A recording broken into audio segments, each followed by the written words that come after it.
सुप्रभात विद्यार्थियों।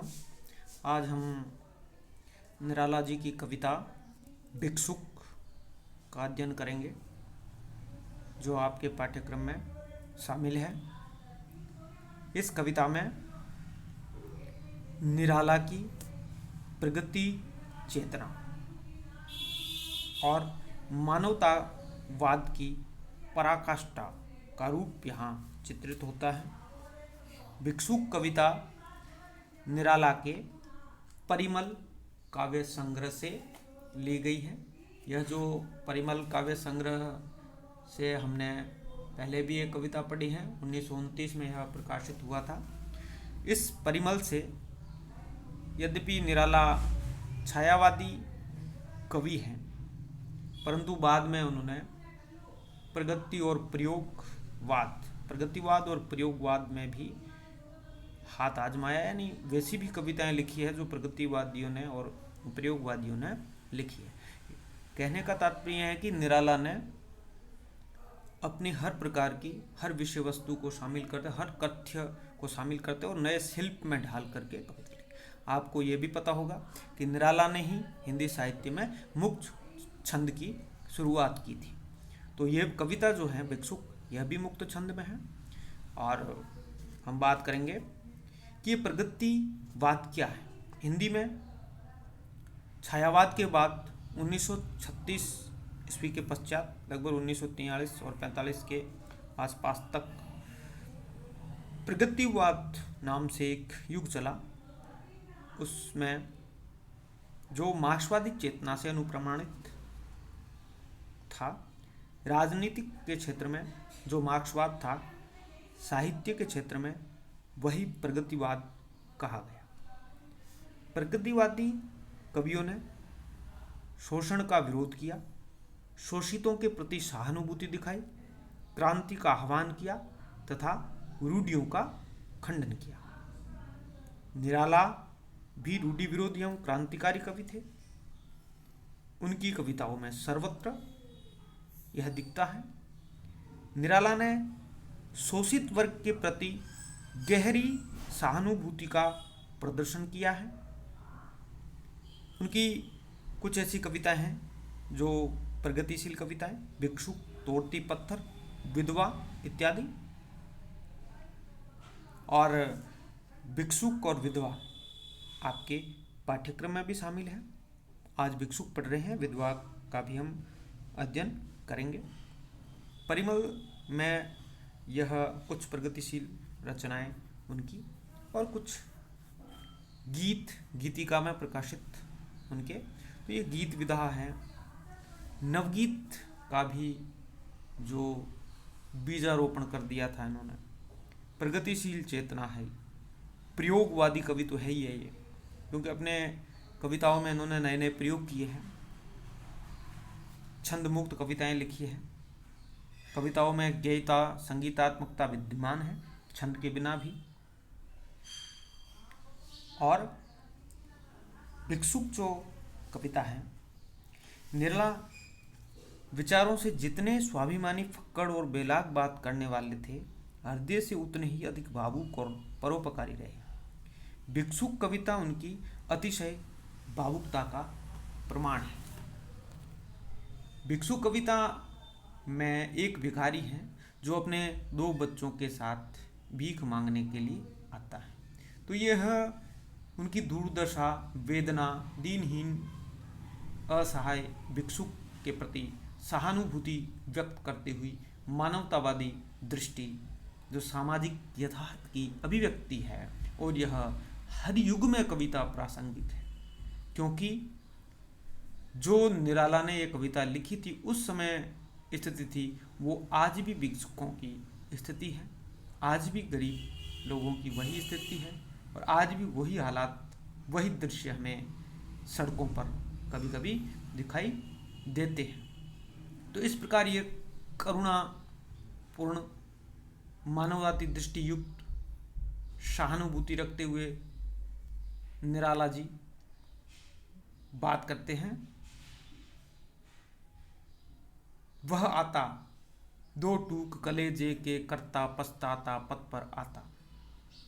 दो टूक कलेजे के करना, कलेजा तोड़ना, कलेजे के टुकड़े होना मुहावरे का प्रयोग वह बहुत दुखी कर देता है कवि को। वह कलेजा तोड़ देता है कवि का। पथ पर आता वो भिक्षुक, पेट पीठ दोनों मिलकर हैं एक। उस भिक्षुक के अर्थाभाव के कारण दुर्बली से शरीर थक गया है, दुर्बलता हो गई है। इसलिए जो पेट और पीठ है वो मिलकर एक है, क्योंकि खाने के लिए उनके पास रोटी नहीं है। क्या दृश्य है देखिए, क्या बिंब बन रहे हैं कि चल रहा लकुटिया टेक, अपनी लकड़ी की लाठी को जमीन से टिकाकर सहारा लेते हुए वह चल रहा है। मुट्ठी भर दाने को भूख मिटाने को, मुंह फटी पुरानी झोली को फैलाता। केवल मुट्ठी भर दाने के लिए वह निकलता है घर से और अपनी भूख मिटाने के लिए मुंह फटी, यानी बहुत फटी हुई, यहाँ मुंह नहीं है, मुख नहीं है, कि बहुत फटी हुई वह झोली को फैलाता है सबके सामने।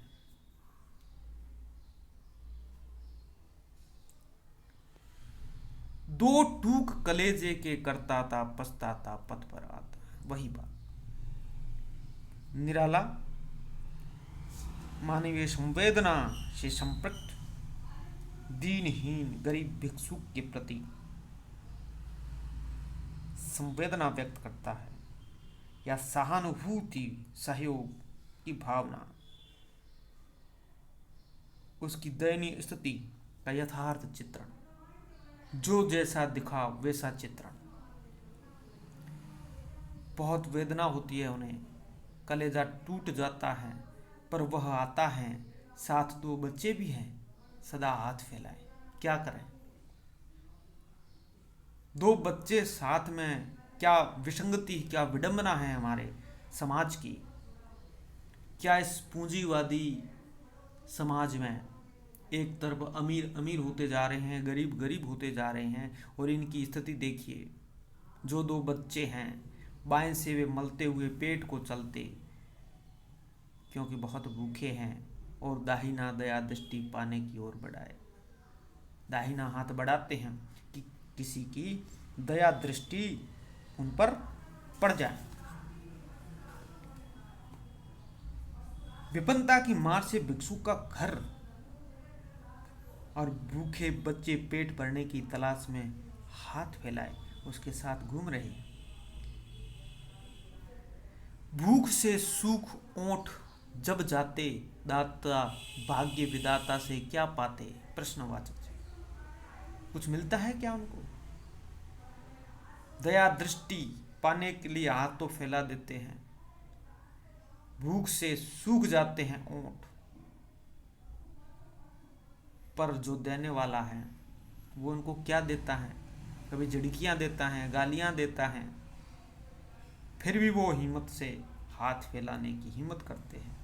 घूंट आंसुओं के पी कर रह जाते, और आंसुओं के घूंट पीना, मुहावरा देखिए, अपने अंदर की इच्छाओं को दफन कर देते हैं। वह कुछ कह नहीं पाते और आंसुओं के घूंट पी कर रह जाते हैं।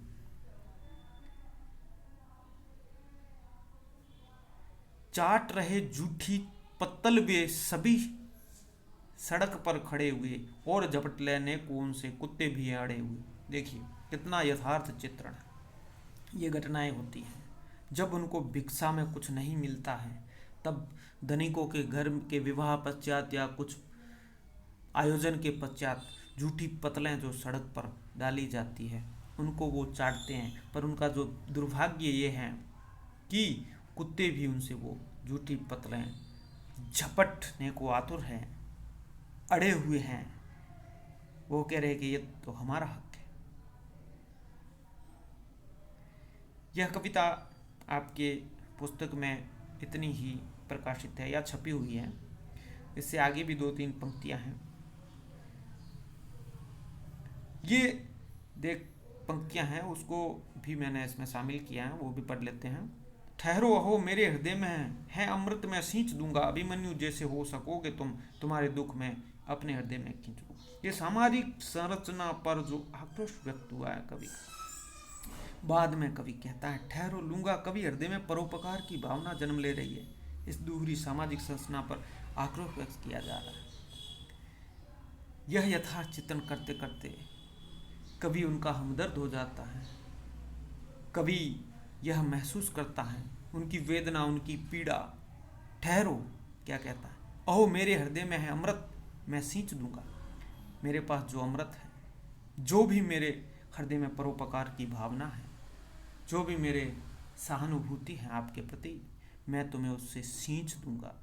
अभिमन्यु जैसे हो सकोगे तुम, बाद में तुम भी वो संघर्षशील प्राणी हो सकोगे, अपना कुछ कर सकोगे। तुम भी ये भीख मांगना भी छोड़ सकते हो कि अभिमन्यु की तरह बनो।